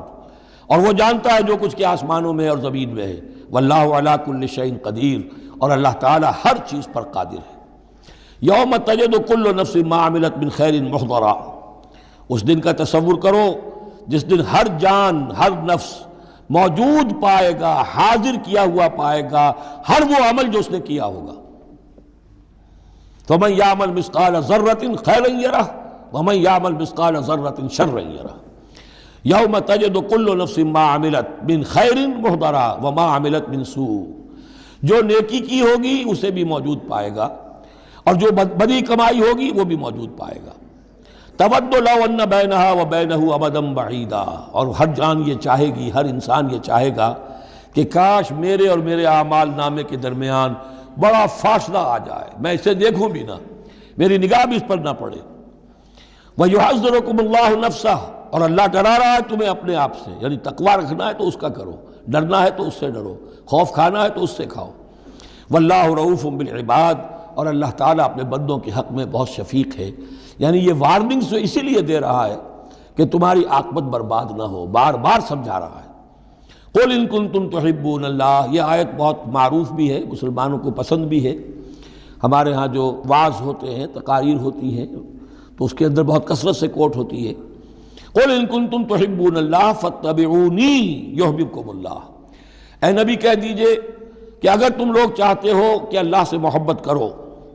اگر تم اللہ سے محبت کرتے ہو فَاتَّبِعُونِي، تو میری پیروی کرو، میرا اتباع کرو۔ یحببکم اللہ، اللہ تم سے محبت کرے گا۔ وَيَغْفِرْ لَكُمْ ذُنُوبَكُمْ، اور تمہارے گناہ بخش دے گا، وَاللَّهُ غَفُورٌ الرحیم، اور اللہ غفور الرحیم ہے۔ قُلْ اطیعوا اللَّهَ وَالرَّسُولَ، کہہ دیجئے اطاعت کرو اللہ کی اور اس کے رسول کی، فَإِن تَوَلَّوْا فَإِنَّ اللَّهَ لَا يُحِبُّ الْكَافِرِينَ، اور اگر وہ پیٹھ موڑ لیں تو اللہ کو ایسے کافر پسند نہیں ہے۔ یہ دو آیتیں اس اعتبار سے بڑی اہم ہیں کہ اس میں رسول کے لیے دو الفاظ آئے ہیں، اطاعت اور اتباع۔ اطاعت اگر نہیں ہے تو کفر ہو گیا۔ اطاعت تو لازم ہے، لیکن اطاعت کس چیز میں ہوتی ہے؟ جو حکم دیا ہے، یہ کرو، آپ کو کرنا ہے۔ اتباع اس سے اوپر کی شے ہے، انسان خود تلاش کرے حضور کیا کرتے تھے، اور چاہے آپ نے نہیں فرمایا کہ یہ کرو، لیکن آپ ان کی پیروی کر رہے ہیں۔ یہ گویا کہ دائرہ وسیع ہو گیا۔ جس سے محبت ہوتی ہے اس کا انسان جو ہے اس کی ہر طرح سے اس کے ساتھ ایک مناسبت پیدا کرنا چاہتا ہے۔ کیسا لباس اس کا ہے ویسا ہی لباس اپنا بنائے، کیا چیزیں اس کو پسند ہیں کھانے میں وہی چیزیں خود بھی کھائے اور پسند کرے۔ تو یہ چیزیں جس کا حکم نہیں ہے، جیسے کہ ایک صحابی کا واقعہ آتا ہے کہ وہ ایک مرتبہ آئے اور انہوں نے اس وقت یہ دیکھا، ایک ہی مرتبہ آئے ہوں گے کہیں باہر سے بدو صحابی، کہ حضور کے کرتے کے بٹن لگے ہوئے نہیں تھے۔ انہوں نے ساری عمر پھر اپنے کرتے کے بٹن نہیں لگائے۔ حضور نے حکم تو نہیں دیا تھا، دیکھا یہ کہ محمد اس شان میں تھے اس وقت، تو پھر اس کے بعد اسی کو لازم کر لیا۔ اس اتباع میں یہ بات بھی آ جائے گی کہ اگرچہ دین کے کچھ تقاضے ایسے ہیں کہ جس درجے میں محمد الرسول اللہ صلی اللہ علیہ وسلم نے ان کو پورا کیا، اس درجے میں پورا کرنا کسی انسان کے بس میں نہیں ہے، پھر بھی اس کی کوشش کرتے رہنا یہ اتباع کا تقاضا ہے۔ مثلا حضور نے کوئی مکان نہیں بنایا، حضور نے کوئی جائیداد نہیں بنائی، حضور نے جیسے ہی وحی کا آغاز ہوا کوئی دنیاوی کام نہیں کیا، کوئی تجارت نہیں کی، ایک ایک لمحہ اپنی توانائی کی ایک رمق وہ لگا دی کس کام کے لیے؟ اللہ کے دین کی دعوت اور اللہ کے دین کی اقامت، اس کو قائم کرنے کے لیے۔ اب سب کے لیے تو اس مقام تک تو پہنچنا مشکل ہے، لیکن یہ کہ آئیڈیل یہ رہے، اسی کی طرف انسان چلنے کی کوشش کرتا رہے، میکسیمم جتنا بھی اپنا وقت فارغ کرے، اپنے وسائل فارغ کرے اور لگائے اس کام کے اندر، تو اتباع کا جو ہے کم سے کم تقاضا اس وقت پورا ہوگا۔ ہاں جو حکم دے دیا گیا، یہ حلال ہے، یہ حرام ہے، یہ فرض ہے، یہ واجب ہے، اس کا تو اگر معاملہ اس کی پیروی نہیں ہو رہی تو پھر تو وہ کفر ہے۔ لیکن اتباع اگر آپ کر رہے ہیں تو اتباع جو ہے وہ پھر اللہ کا محبوب بن جانا ہے۔ اگر تم اللہ سے محبت کرتے ہو تو میرا اتباع کرو، میری پیروی کرو، دیکھو میں کیا کر رہا ہوں، میرے کیا شب و روز ہیں، کن کاموں میں میری توانائیاں لگ رہی ہیں، کیا دلچسپیاں ہیں میری دنیا کے اندر، ان چیزوں کے اندر تم میری پیروی کرو۔ فاتبعونی یحببکم اللہ، تم اللہ کے محب نہیں محبوب بن جاؤ گے۔ واللہ غفور الرحیم، اور اللہ غفور الرحیم ہے۔ باقی دوسرا درجہ جو نچلا ہے، قل اطیعوا اللہ والرسول، اطاعت تو اللہ اور اس کے رسول کی کرنی ہی کرنی ہے۔ فإن تولوا، اور اگر اس اطاعت سے بھی موڑے، فإن اللہ لا يحب الکافرین، تو اللہ کو ایسے کافر تو پسند نہیں ہے، کیونکہ پھر اطاعت رسول کا انکار تو کفر ہو گیا۔ یہاں وہ پہلا حصہ جو ہے نصف اول کا ثلث اول، یعنی نصف اول جو ہے سورہ مبارکہ کا، میں نے عرض کیا تھا کہ اس میں پہلی آیات 32 ہیں، جنرل ہیں، تمہیدی ہیں، دین کے بڑے جو گہرے اصول ہیں وہ ہیں، دعائیں تلقین کی گئی ہیں، محکمات اور متشابہات کا فرق واضح کیا گیا ہے۔ لیکن اب دوسرے حصے میں سارا خطاب جو ہے وہ براہ راست عیسائیوں سے ہے، اور انہیں بتانا یہ ہے کہ حضرت عیسیٰ کو جو تم نے معبود بنا لیا، یا تو تثلیث کی شکل دے دی ٹرینٹی، یا گاڈ انکارنیٹ بنا دیا۔ تثلیثیں بھی دو طرح کی رہی ہیں، اللہ بھی اور مریم بھی اور عیسیٰ بھی، اور دوسری تثلیث جو ہے جو اب دنیا میں عام ہے وہ ہے اللہ اور روح القدس اور حضرت عیسیٰ۔ تو یہ جو تثلیثیں تم نے ایجاد کر لی ان کی کوئی بنیاد نہیں ہے، یہ تمہاری کج روی ہے، تم نے غلط شکل اختیار کی ہے۔ عیسیٰ علیہ السلام بہت برگزیدہ پیغمبر تھے، ہاں ان کی ولادت معجزانہ طریقے پر ہوئی ہے، لیکن اگر ان کی ولادت معجزانہ طریقے پر ہوئی ہے تو ان سے متصلاً قبل یحییٰ کی جو ولادت ہوئی ہے وہ بھی معجزانہ ہوئی ہے، وہ بھی کوئی کم معجزہ نہیں تھا۔ تو معجزے، اور پھر آدم کی جو ولادت ہوئی یا آدم کو جو پیدا کیا اللہ نے، تو ظاہر بات ہے کہ وہ اپنی جگہ پر جہاں سے نسل انسانی کا آغاز ہوا،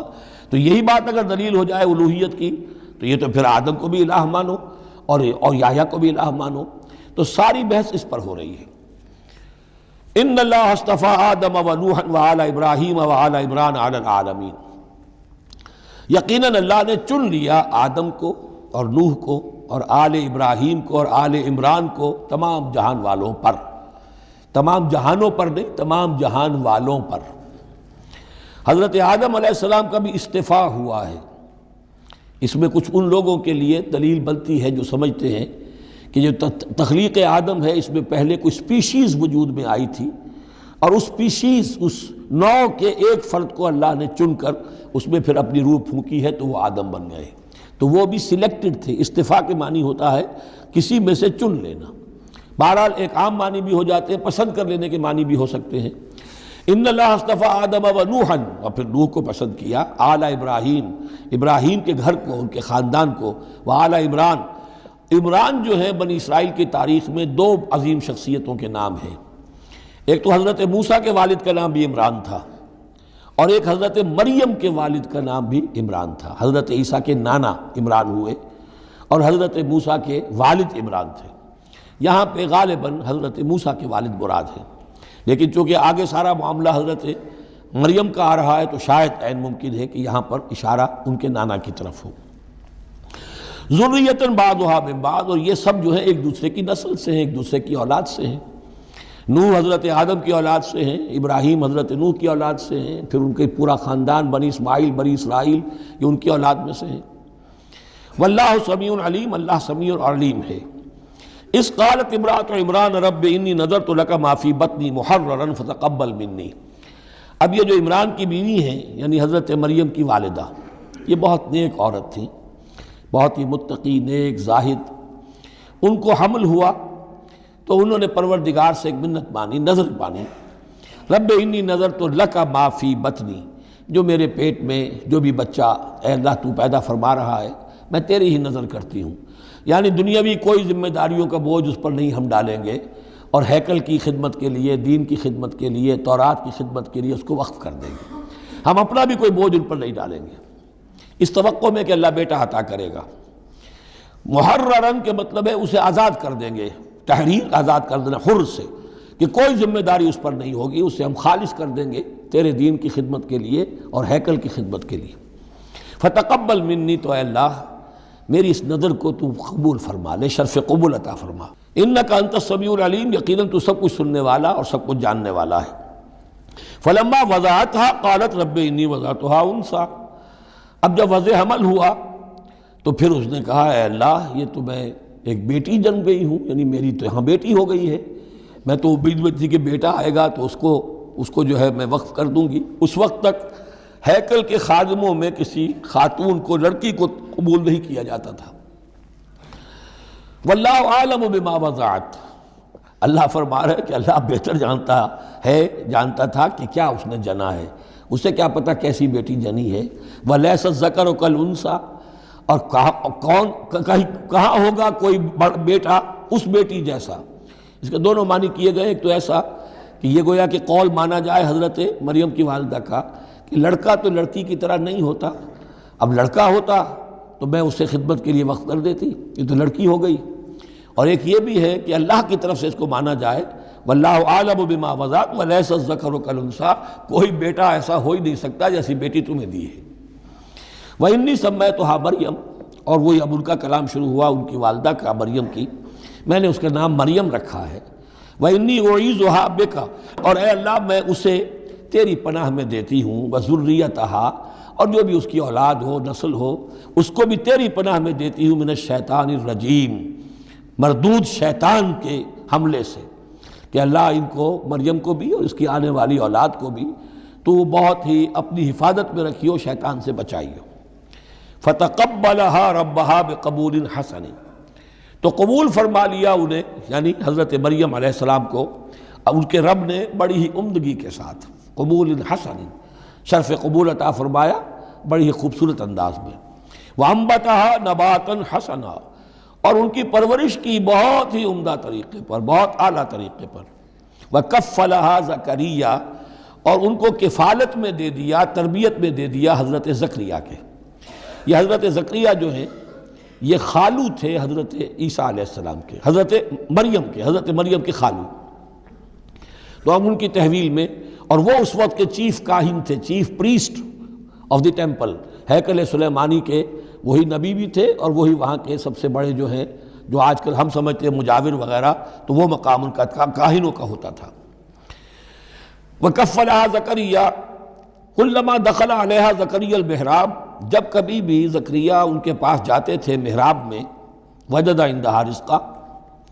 وہ دیکھتے تھے محراب حجروں کی شکل کے اندر جو جیسے بنے ہوتے ہیں مسجدوں کے ساتھ، تو ایسے ایک حجرہ ان کو دے دیا گیا کہ یہ اللہ کے لیے نظر کی گئی ہیں اور ان کو قبول کر لیا گیا ہے، تو اب ان کے لیے یہاں پر یہ حجرہ ہے، اس میں وہ رہتی ہیں۔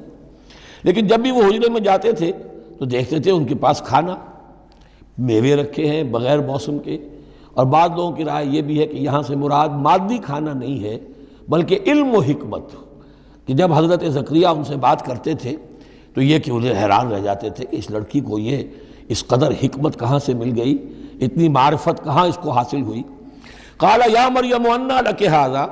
وہ پوچھتے اے مریم یہ تمہیں کہاں سے چیزیں ملتی ہیں، یہ کھانے کہاں سے آ جاتے ہیں، یہ بے موسمی پھل کہاں سے آ جاتے ہیں، یا یہ علم و حکمت کی باتیں تمہیں کیسے معلوم ہوتی ہیں؟ قالت هو من عند اللہ،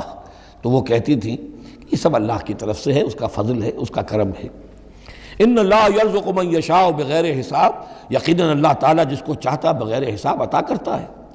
ہنالک دعا زکریا ربہ، ہنالک یہ بالکل اس طرح سے دیر اینڈ دین، جب یہ مشاہدہ ہوا حضرت زکریا کو تو انہوں نے بھی ایک دعا کی اپنے پروردگار سے، ہنالک دعا زکریا ربہ رب قال رب ہب لی من لدنک ذریۃ طیبہ، اے اللہ مجھے بھی بڑی کوئی پاکیزہ اولاد عطا کر دے۔ بہت بوڑھے ہو چکے تھے، ان کی اہلیہ جو ہے وہ بھی بہت بوڑھی ہو چکی تھی، ضعیفہ تھی، اور ساری عمر بانجھ رہی تھی، لاولد تھے۔ یہ ساری تفصیل پھر سورہ مریم کے اندر مزید کھل کر آئے گی، اس لیے کہ یہی مضامین وہاں بیان ہوئے تھے مکی دور میں، جب کہ ہجرت حبشہ کے لیے مسلمان گئے تھے، تو وہاں جا کر سورہ مریم کی آیات جو ہیں وہ پھر حضرت عبداللہ ابن جعفر نے پڑھ کر سنائی تھی۔ اس مناسبت سے یہ مضامین آپ کو سورہ مریم میں بھی ملیں گے۔ ساری عمر بوڑھے رہے اور بے اولاد رہے، لیکن اب وہ ایک دبی ہوئی خواہش، چنگاری، وہ بھڑک اٹھی، اے اللہ اس بچی کو تو یہ کچھ دے سکتا ہے تو تیری قدرت ہے مجھے بھی ذریۃ طیبہ، پاکیزہ اولاد عطا فرما۔ انک سمیع الدعاء، یقیناً تو دعا کا سننے والا ہے۔ فنادت الملائکۃ، تو فرشتوں نے انہیں پکار کر کہا، ندا کی، وہو قائم یصلی فی المحراب، اور وہ کھڑے ہوئے نماز پڑھ رہے تھے اپنی محراب میں، ان کا بھی حجرہ تھا۔ ان اللہ یبشرک بیحییٰ، اللہ تعالیٰ تمہیں بشارت دیتا ہے زکریا یحییٰ کی، مصدقا بکلمۃ من اللہ، جو تصدیق کرے گا ایک ایسے شخص کی جو اللہ کا خاص کلمہ ہوگا، یعنی حضرت عیسیٰ، کلمۃ منہ، یہ بعد میں باتیں آئیں گی، وسیداً، اور سردار ہوگا، وحسوراً، اور تجرد کی زندگی گزارے گا، ونبیا من الصالحین، اور نبی ہوگا صالحین میں سے۔ یہاں نوٹ کر لیجئے کہ آخری مدح کا لفظ جو حضرت یحییٰ کے لیے آیا ہے وہ نبی ہے، نبیا من الصالحین۔ قال رب انا یکون لی غلام، ابھی خود دعا کر رہے تھے لیکن غالباً اس کی بڑی توثیق چاہ رہے ہیں اللہ سے، ری ایشورنس۔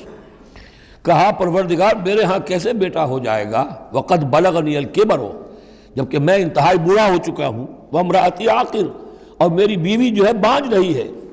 قال کذلک اللہ یفعل ما یشاء، تو انہوں نے کہا کہ اللہ نے فرمایا کہ اللہ کرتا ہے اسی طرح، یا فرشتوں نے جواب دیا جو چاہتا ہے کرتا ہے، اسے اسباب کی احتیاج نہیں ہے، اسباب اس کے محتاج ہیں، اللہ اسباب کا محتاج نہیں ہے۔ قال رب اجعل لی آیہ، انہوں نے عرض کیا پروردگار میرے لیے کوئی نشانی مقرر کر دے، مجھے معلوم ہو جائے کہ واقعی ایسا ہونا ہے اور واقعی یہ کلام جو میں سن رہا ہوں تیری طرف سے ہے۔ قال آیتک الا تکلم الناس ثلاثۃ ایام الا رمزا، اللہ نے فرمایا کہ اب نشانی یہ ہے تمہارے لیے کہ اب 3 دن تک تم لوگوں سے گفتگو نہیں کر سکو گے سوائے اشارے کنائے کے، یعنی قوت گویائی سلب ہو گئی ان کی، اب وہ بول نہیں سکتے تھے 3 دن تک۔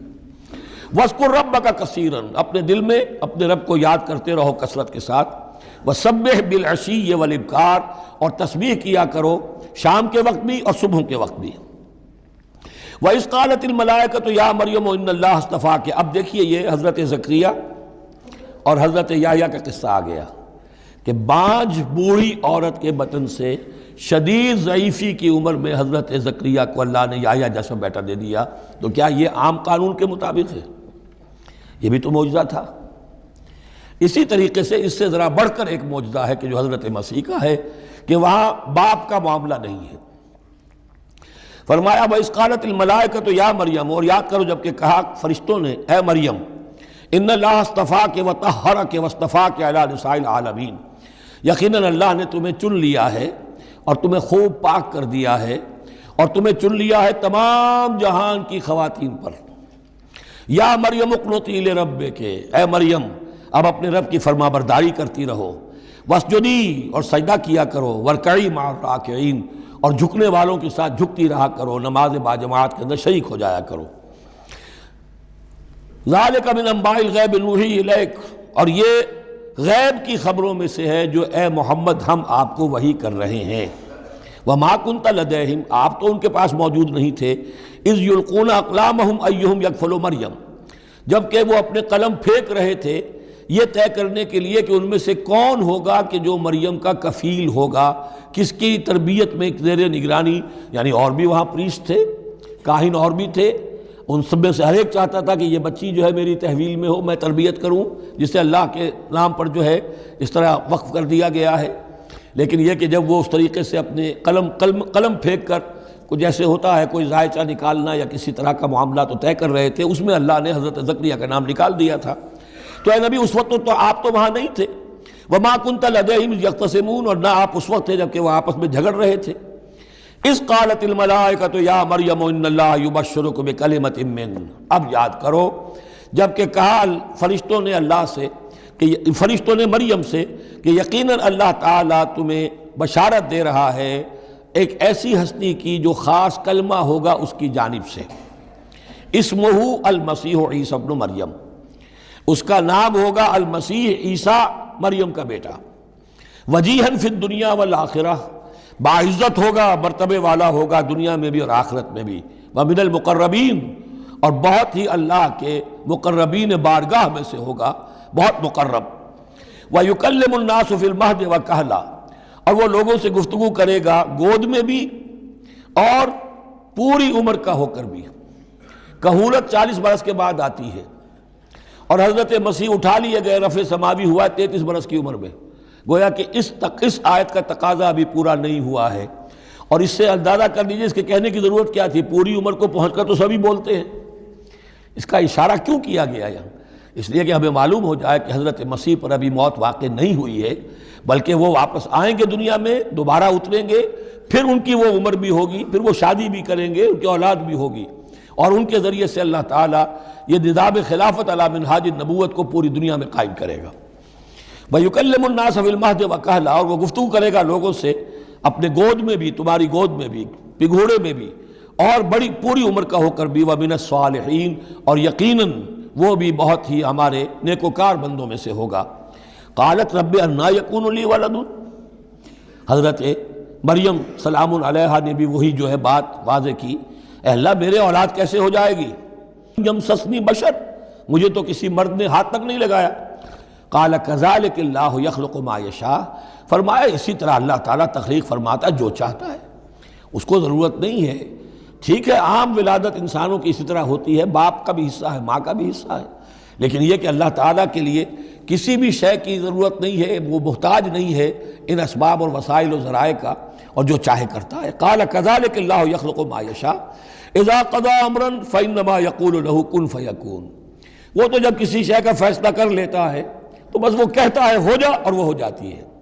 وَيُعَلِّمُهُ الْكِتَابَ وَالْحِكْمَةَ، اور وہ اللہ تعالیٰ اسے سکھائے گا کتاب بھی اور حکمت بھی، وَالتَّوْرَاةَ وَالْإِنْجِيلَ، اور تورات بھی اور انجیل بھی، وَرَسُولًا إِلَىٰ بَنِي إِسْرَائِيل، اور وہ رسول بن کر آئیں گے اسرائیل کی طرف۔